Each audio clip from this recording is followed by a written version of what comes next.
So last week, I set off a firestorm of controversy when I revealed on the Aaron Milan show, and you probably saw me talk about it on this channel, that a very important, sensitive, private screenshot from a chat group that I was in with Charlie Kirk was leaked by Joe Kent to Candace Owens. And if you don't know what I'm talking about, go back and watch that video from last week. Excuse me. Go back and watch that video from last week where I talk about that, but it ended up turning into something much bigger, and it turned into this viral back and forth between me and Candace Owens towards the end of the week. The reason I want to make a video about this now is that in all of the back and forth and the different things that different people involved said about this situation, lost in the shuffle were a number of details that came out that are actually extremely important, not to me or to Candace Owens, but they're extremely important to the whole story of how Israel is viewed by certain quarters of the American political spectrum, specifically on the right, and what might be going on inside the US government with some anti-Israel elements there. And there's actually a real scandal that really should be investigated in this story. And that's why I'm making this video. Now, before we go on with that, before we get on, please make sure to go over to Israel 365 News YouTube channel. And if you're not subscribed there, subscribe there as well. If you like the content on this channel, you will definitely love the content there. It goes back much further. I've only been putting videos on this channel for a couple of months, but it's been a few years on Israel 365 News. We put up videos every day, pretty much. And very important videos, a lot of interviews that I do. We have a recent interview I did with Nick Freitas. That's just it's right there on the top line of the page. You'll see it. Fantastic interview. And there's also a video I just did a couple days ago about Lebanon, about the structure of the Lebanese government, and without understanding the bizarre, completely bizarre, you watch this video, your jaw is going to drop, without understanding the bizarre history of the modern state of Lebanon and how its government is structured, it's actually impossible to understand all of the stuff going on with Hezbollah and anything having to do with Lebanon. You really don't understand it unless you understand how the Lebanese government works. So that's another example of a good video that's up there. And I always like to point out in the playlist section on that channel, there's a playlist called Israel as a Regional Superpower. Very important video series giving you an overview of how I view everything that's happened in the Middle East and how things have changed since October 7th. So go ahead and take a look at all that right now. Okay, let's get into this crazy story. So on March 17th, Joe Kent resigned. He had been the National Counterterrorism Center director. Okay, so he worked for Tulsi Gabbard, who was the director of national intelligence. And again, he was head of the Counterterrorism Center, and he resigned. And here's his resignation letter. President Trump, after much reflection, I've decided to resign from my position as director of the National Counterterrorism Center, effective today. I cannot in good conscience support the ongoing war in Iran. Iran posed no imminent threat to our nation, and it is clear that we started this war due to pressure from Israel and its powerful American lobby. I support the values and the foreign policies that you campaigned on in 2016, 2020, 2024, which you enacted in your first term. Until June of 2025, you understood that the wars in the Middle East were a trap that robbed America of the precious lives of our patriots and depleted the wealth and prosperity of our nation. In your first administration, you understood better than any modern president how to decisively apply military power without getting us drawn into never-ending wars. You demonstrated this by killing Qasem Soleimani and defeating ISIS. Early in this administration, high-ranking Israeli officials and influential members of the American media deployed a misinformation campaign that wholly undermined your America First platform, and sowed pro-war sentiments to encourage a war with Iran. Okay, so he's accusing high-ranking Israeli officials of deploying a misinformation campaign. This echo chamber was used to deceive you into believing that Iran posed an imminent threat to the United States. That is not true. No one ever claimed there was an imminent threat to the United States. We'll get to that later. And that you should strike now. There was a clear, and that there was a clear path to a swift victory. This was a lie and is the same tactic the Israelis used to draw us into the disastrous Iraq war that cost our nation the lives of thousands of our best men and women. We cannot make this mistake again. As a veteran who deployed to combat 11 times and as a Gold Star husband who lost my beloved wife Shannon in a war manufactured by Israel, I cannot support sending the next generation off to fight and die in a war that serves no benefit to the American people, nor justifies the cost of American lives. I pray that you will reflect upon what we are doing in Iran and who we are doing it for. The time for bold action is now. You can reverse course and chart a new path for our nation, or you can allow us to slip further toward decline and chaos. You hold the cards. Such an obnoxious, arrogant letter. It was an honor to serve you in your administration, and to serve our great nation, Joseph Kent. Okay. That's his resignation letter, filled with anti-Israel conspiracy theories, talking about how Israel dragged the U.S. into the Iraq war, which is completely far-fetched. I don't understand that at all, and I understand the Middle East pretty well. Saying also that Iran posed no imminent threat to America. Look, this is a straw man. Whenever people say that the problem with the Iran war is that it posed no imminent threat, or there was no imminent threat of nuclear weapons, that is a straw man, because no one has ever claimed that there was an imminent threat of nuclear attack. What was claimed and what continues to be claimed by Secretary of State Marco Rubio mentions it all the time, making it very clear. The problem is the ballistic missile program was ramping up. They had gone from producing 30 to 50 ballistic missiles per month to producing over 100 per month. And they were getting longer range and better ballistic missiles. And the problem was that once they had by building out the ballistic missile program, they were providing a shield to their nuclear program that would make it impossible to take out their nuclear program. So they had, and many other crimes of the regime. Okay, be that as it may, that's Joe Kent's resignation letter. So that happened on March 17th. And right after that dropped, there was pushback, a little bit of a leak and a little bit of statements from inside the administration. We'll let Laura Ingram say it. Here we go. Sources are saying that Joe Kent, the former director of the United States National Counterterror Center, this is from Semaphore, he just resigned. He's now under FBI investigation for allegedly leaking classified information. And the investigation predates his departure. So even before he resigned, he was already being investigated for leaking. And it then came out, some reports from inside the administration, that he, for a while, had already been excluded from intelligence briefings. And there's also rumors, pretty strong rumors, that Tulsi Gabbard, his boss, was being pressured to fire him and was refusing to do so. So this all breaks. So he resigns. This story about him being a leaker breaks. And I'm watching this very closely because of the information that I knew about Joe Kent, which I'll get to in a moment. Now, after I heard about this story, I noticed a post on X by Nathan Livingston, who goes by the handle Milk Bar. Okay, and look what he writes here. Was Joe Kent Candace Owens' mole in the U.S. government, feeding her information about the Charlie Kirk investigation?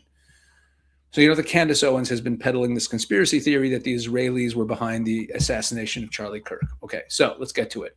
On October 1st, 2025, so it's less than a month after Charlie was assassinated on September 10th. On October 1st, 2025, Candace Owens said that she was very aware of what's going on and claimed that about 48 hours before Charlie Kirk died, Charlie Kirk informed people at Turning Point, Jewish donors, as well as a rabbi, that he had no choice but to abandon the pro-Israel cause. She was directly quoting a message Charlie Kirk had sent in a group chat before his death, a message Candace revealed on her show a week later. And that's the group chat message that we've been talking about, that I've been talking about, that I talked about on the Aaron Milan show. So here's the chat itself. Okay, so this was a group chat, 9 people in the chat. I was one of them. Charlie put it together to talk about Israel. And I've gone into this before. You can watch the previous video. I talk about the relationship a little bit more there. And that was the whole purpose of the chat, was to talk about Israel issues. Charlie would raise issues he'd want to talk about, something in the headlines, he'd want answers. I was his resource in Israel. I was the only one in the chat in Israel. So I was his resource in Israel, and this was a very confidential chat. And what happened was that Charlie Kirk lost a big donor that day. And this was a Jewish donor. He says another huge Jewish donor. A number of Jewish donors pulled out their support of Turning Point between July and when Charlie was assassinated, because in early July at a large Turning Point event called the Student Action Summit, Tucker Carlson gave a speech that went beyond being critical of Israel. It was downright anti-Semitic. It was full of conspiracy theories about the Jews, and he went on it. He attacked Bill Ackman. It was a really weird speech, and it got condemned by the entire Jewish community, by a lot of people for being, for crossing the line into anti-Semitism. Okay, I didn't like the speech either. But Charlie came under a lot of fire at that point. People were saying that Turning Point USA is platforming anti-Semites, is enabling anti-Semitism, and there was a lot of pressure on Turning Point to distance, on Charlie to distance themselves from Tucker. But there was also just a lot of harsh criticism and thrown at Charlie at the time. And Charlie was very resentful about this. He was someone who honestly, with every fiber of his being, believed in the open marketplace of ideas, and that if you don't like something someone says, the right way to deal with it is to debate. That's why he became so famous doing those debates that we all know and love, that he's famous for, those little clips of him debating people. That's how he built his whole movement, was on open discussion and open debate. That was really what he believed in. And therefore he bristled when people said that you should cancel this person. Now, obviously, they were saying, listen, this crosses the line of regular debate. Tucker is peddling conspiracy theories. This is outright anti-Semitism. But Charlie didn't see it that way. And the Jewish community was hammering on Charlie. And part of the reason that Charlie was hurt by this and resentful of it is that Charlie defended Israel like every day. Okay. Most people didn't realize that about 40 to 50% of the questions he got on those college debate events would be about Israel, because Charlie was a well-known defender of Israel. A lot of people on college campuses are anti-Israel, and he would get asked about Israel all the time, which drove him crazy. He wanted to talk about America. He didn't want to be talking about Israel all the time. But bottom line is, Charlie was someone who was constantly defending Israel, even though he had misgivings and he had his criticisms, and he had issues with Prime Minister Netanyahu. He had issues with the Iran war, the 12-day war. He had his disagreements, but he still defended Israel all the way to the end. He had me on his show a couple of weeks before he was killed just in order to debunk the claim that Israel was starving Gazans. And he got very criticized on the right by anti-Israel voices on the right for doing that segment with me, which he also tweeted out, to amplify it.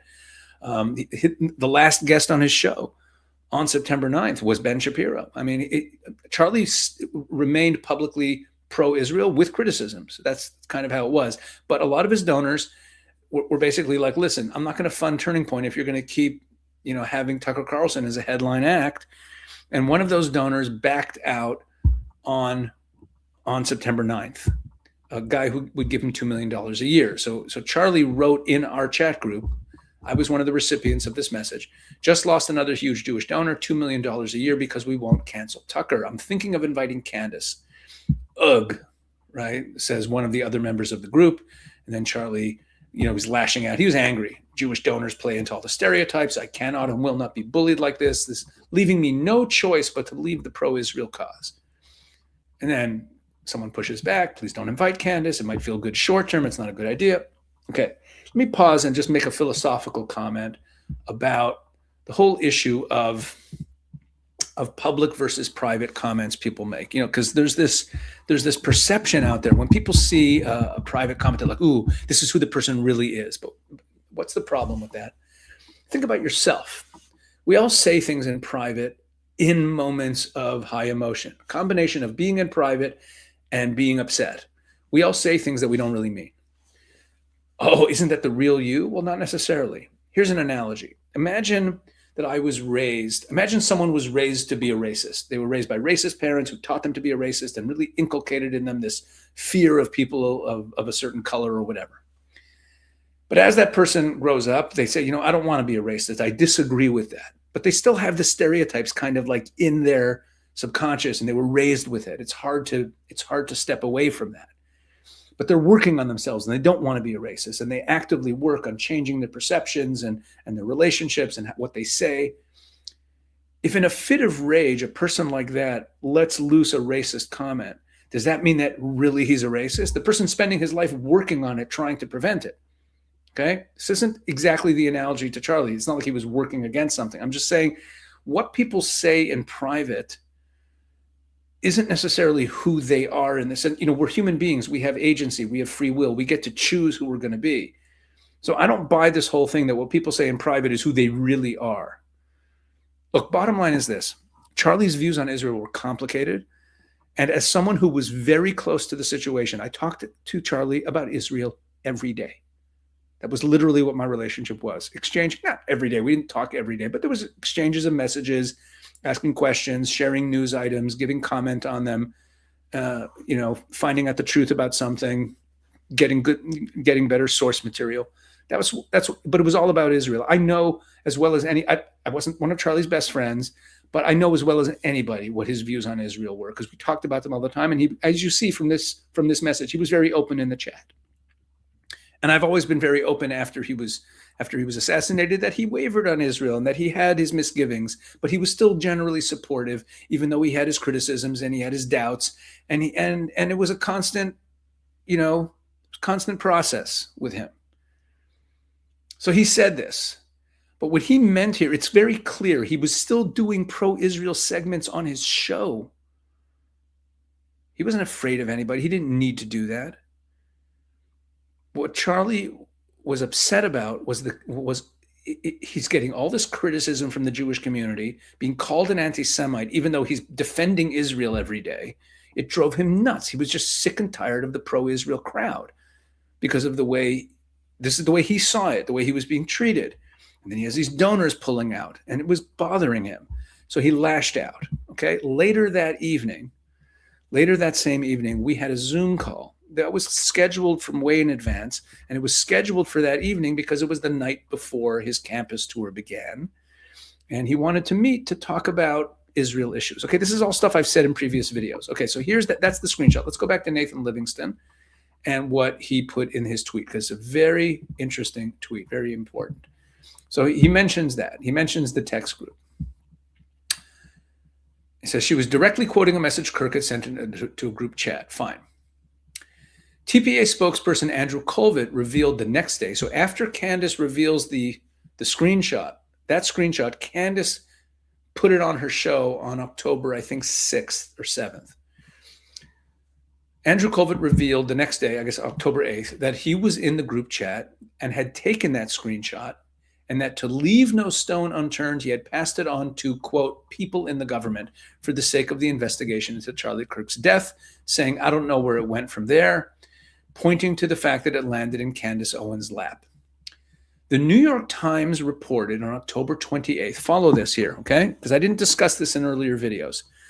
The New York Times reported on October 28th that Joe Kent, while still serving as director of the United States National Counterterrorism Center, had examined FBI files in the last several weeks to investigate whether the man charged with assassinating Charlie Kirk had support from someone else, a foreign power, another entity, according to multiple people with knowledge of the matter, which, according to the Times article, alarmed Kash Patel. So Kash Patel, the director of the FBI, was alarmed that Joe Kent was looking into the Charlie Kirk assassination and trying to see if it's connected to any foreign entity. Mr. Patel and other senior officials believed that Mr. Kent was overstepping, treading on FBI responsibilities, and potentially interfering with the investigation and the prosecution of the suspect, Tyler Robinson. After resigning from his role as director of the United States National Counterterrorism Center, Joe Kent appeared on Tucker Carlson's show. Today, meaning on the day that Nathan Livingston posts this post. Speaking about the Charlie Kirk investigation, he said, quote, There's still linkage for us to investigate. And Kent pointed directly to the group chat text messages that Andrew Kulvet had handed over to the US government and that Candace Owens had used on her show as evidence of that.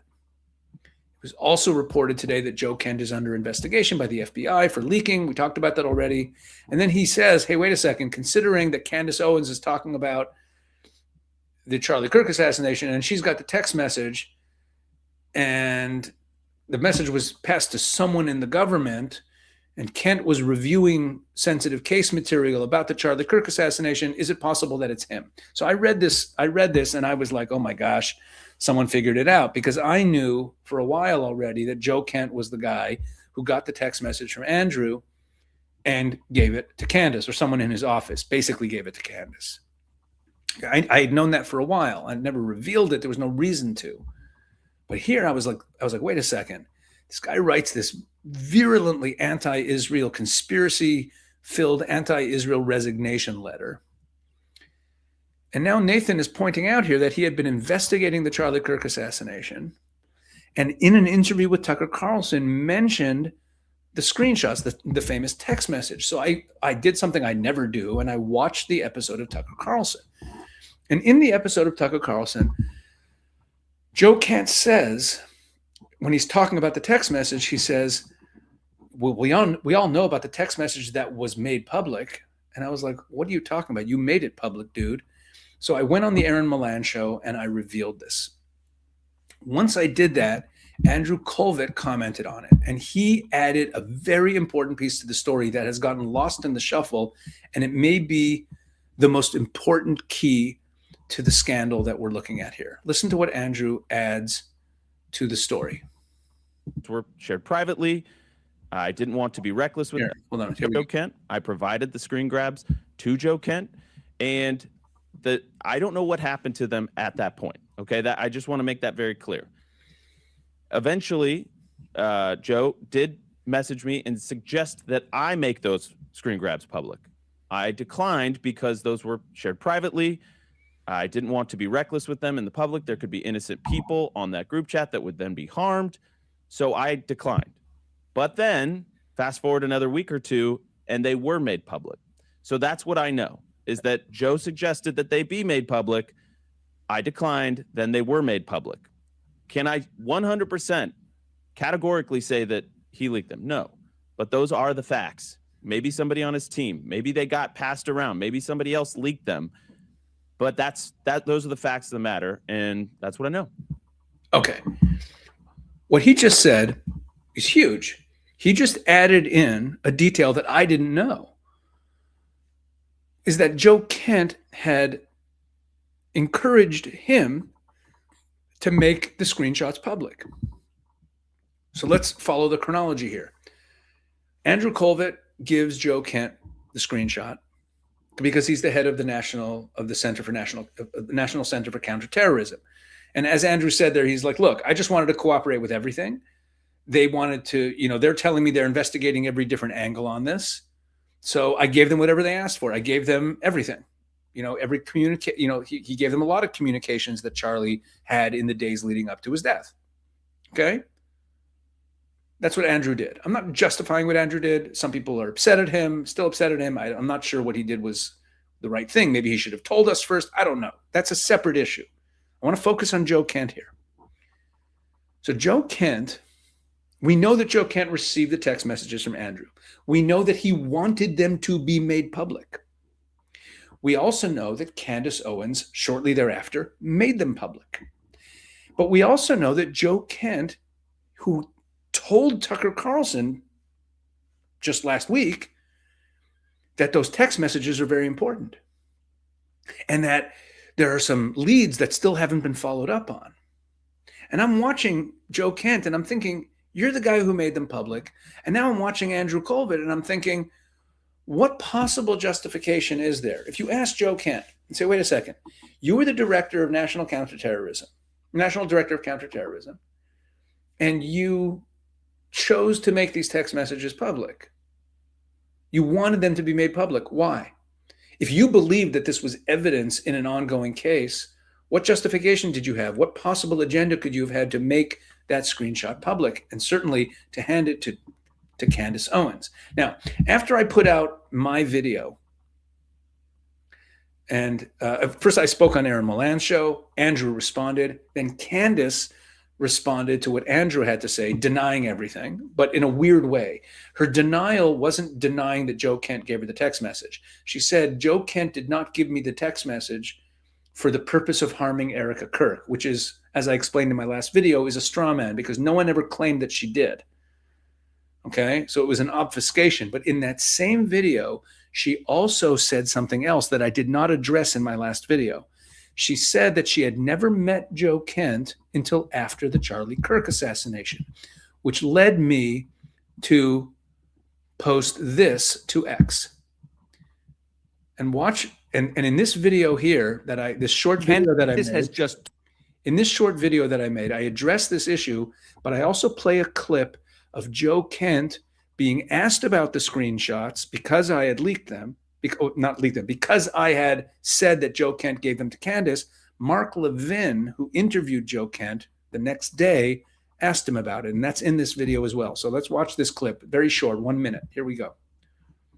Candace has just told the whole world that the director of counterterrorism started a communication relationship with her after Charlie Kirk was assassinated while he was on the job in counterterrorism, and she was a podcaster speaking about this. And then she has text messages that Andrew says he gave to Joe Kent. I didn't even know Joe Kent at all, had never had a single communication with Joe Kent until after Charlie Kirk was assassinated. This is a key point. I'll get back to it in a bit. That is the honest to God truth. I didn't know this man at all. Joe Kent did not leak me anything for the purpose of attacking Erica Kirk. All she said was that Laura Loomer's assertion that the texts were given by Joe Kent to Candace in order to hurt Erica Kirk was false. And we're supposed to believe Joe Kent when he goes on Mark Levin and says that he never gave the text messages to Candace Owens? Did you give it to Candace Owens, yes or no? I did not give anything to Candace Owens. No.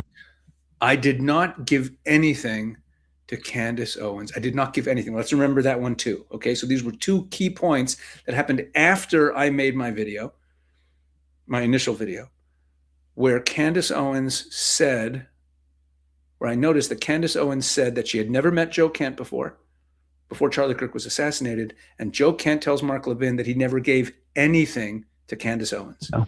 I wonder if he would say that under oath. Candace. Okay, so that's what I posted to X. So Candace responded and said, this is completely untrue. And if you'd like to come on my show and discuss it further, you're welcome. I love me a rabbi that lies. Now I have to add in, Candace has called me a liar repeatedly, and she's never produced anything that I've ever said that is actually a lie. I deal with this a little bit in my previous video. You should really go watch it. But that's a separate issue. She continues to call me a lie. I'm waiting for her to produce something. Okay, so after she invited me on her show, I responded as follows.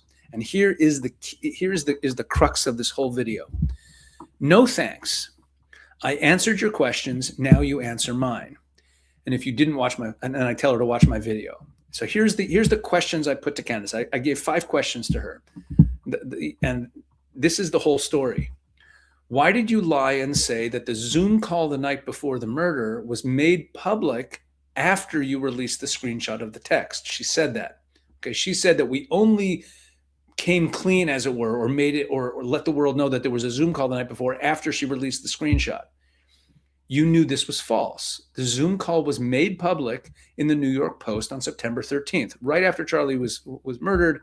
I was talking to a friend of mine and mentioned that I had spoken to Charlie the night before. That friend of mine knew a reporter at the New York Post and asked if I would speak to a reporter. I said yes, and I gave an interview to the New York Post and talked about the fact that I had met with Charlie the night before, and I talked about what we talked about. Okay, and I said to Candace, you released the screenshot on October 6th. Now, why is this an important point? It's actually critical because Candace's whole conspiracy theory is based on the idea that Charlie was turning on Israel, and the people in this group, me, Josh Hammer, whatever, but this rabbi from Israel, the people in this group had this quick emergency Zoom call with him It didn't go well. And the next day, Charlie's dead. Okay. Now, so why is it so important when it was made public? Because if that Zoom call implicates the pro-Israel people who were on it, why on earth would I make it public a couple days later? Wouldn't I want to bury the existence of that Zoom call? So that's why she wants to make it seem like we were hiding the Zoom call and that she kind of forced it out of us, because that feeds the conspiracy theory, because there's no good explanation for why I would make it public on my own 2 days after Charlie was murdered. Am I the dumbest Mossad agent in the world? Okay, so that's question number one. Question number two, I ask her, why did you lie and say that I claimed that Charlie never blinked or wavered on Israel when you played a clip of me on your show in October where I said just the opposite, right? Because right after Charlie was killed, my relationship with him became public. It was public already. I'd been on his show a few times, but I did a number of interviews, and I did an interview where I talked about Charlie's views on Israel, and I talked about the fact that he had his criticisms, and Candace actually played that clip on her show.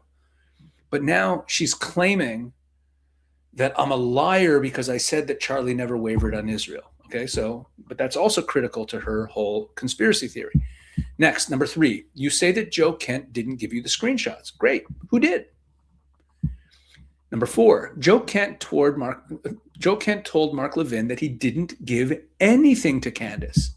And you said that you had never met Kent until after Charlie's murder. Are you saying that Joe Kent, head of counterterrorism, who wanted these screenshots to be made public, never gave you any information about this, meaning about the Charlie Kirk assassination? Is Kent telling the truth? You understand what I'm asking here? Joe Kent is the head of counterterrorism. He's investigating or interested in investigating this situation. He wants these screenshots made public. He's obsessed with this issue. We have the New York Times reporting about how he's looking into it. We have him telling Tucker Carlson that he wanted to follow up on it. This is his thing, but he's never met Candace yet. And then after the Charlie Kirk assassination, he meets Candace Owens. She's talking about this every day. And we are supposed to believe that Candace, who has the screenshot that was given to Kent, and both of them are talking, this guy's investigating this thing obsessively. She's talking about it obsessively. And we're supposed to believe that even though they met during this time period, Kent never told her anything. We're supposed to believe that. Number five, you say that you came into contact with Kent only after the assassination. On October 29th, you gave him a shout out by name for pursuing this conspiracy theory. Are you now claiming that he was not your source in the intelligence community? Right? Because she's saying that Joe Kent did not give me the screenshot for the purpose of harming Erica Kirk. Are you backing away from Joe Kent? Was he not your source? So now she responds with this. She says, another day, another lying rabbi. Again, she calls me a liar. I would like to publicly offer to host Rabbi Wolicki on my show tomorrow. Truth doesn't fear lies, and you are lying about Joe Kent leaking to me and harming Turning Point USA and Erica. I never said anything about harming Turning Point USA and Erica. This is Candace's MO. She does it all the time. I've just pointed out, I think, 3 times where she does this, where she makes a statement that has a number of added details in it, which makes it hard to say that it sounds true, but she can throw in the lie and couch it in other things that make it technically true. Like, Joe Kent did not give me the messages to harm Erica Kirk. No one ever said you did, well, except Laura Loomer. And she does it again. Right there in the next line. Watch this one. And for extra clarity, no, Joe Kent was absolutely not my source at the White House. What did I ask her? I said, was Joe Kent your source in the intelligence community? Joe Kent didn't serve in the White House. He served in the office of the Director of National Intelligence. No, Joe Kent was absolutely not my source at the White House. Okay?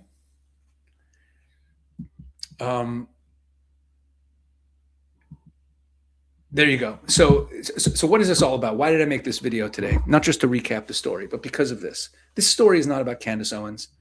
This story is not about, who leaked the text messages. Here's what the story's about. The story's about a guy who was serving as the director of counterterrorism, who wanted Andrew Kulvet to make text messages public. And if you ask yourself what justification can you come up with? Why did he want those to be made public? What would he gain? How would it help his investigation? How would it help this? If he believed that there was some legitimacy to this as a piece of evidence in an investigation, was he knowingly leaking this to Candace Owens to fuel the anti-Israel conspiracy theory? To fuel this conspiracy theory? Is that what he was doing? Well, let's put this behavior, wanting the text messages leaked, pressuring Andrew, and Andrew basically has subsequently said, by the way, subsequent to that video, that Joe Kent actually pressured him to release the text messages multiple times. And then when he didn't get Andrew to comply, somehow they make their way to Candace. And it could be that they went through a go-between, but that doesn't change the fact that Joe Kent got them to Candace. Doesn't change anything. And he goes on Mark Levin's show and says that he never gave anything to Candace, when we know that they only met during a time period where they were both investigating, both Candace and Joe Kent were investigating this thing. What we're supposed to believe, they never discussed it, they never shared anything. And Candace was always talking about how she has sources in the intelligence community. Looks like it was Joe Kent. The scandal here is that this government employee at a very high level was deliberately leaking information and fomenting an anti-Israel conspiracy theory. Think about the resignation letter and think about this behavior here. That's the scandal of this story. It's really a story about Joe Kent, and this should be investigated. And by the way, let me just add in, just in case anyone wants to pass it along to her, Candace Owens has never produced a lie, but she continues to call me a liar. I'd like to follow up on that. And no, Candace, I'm not going to go on your show. For months and months, you were casting aspersions on my character, bringing me up in the context of a conspiracy theory and all that. And never once during that time did you invite me to come on your show and share my viewpoint. You only invite me to come on your show when I call out your lies. So no, Candace, it doesn't work that way. Not going to happen.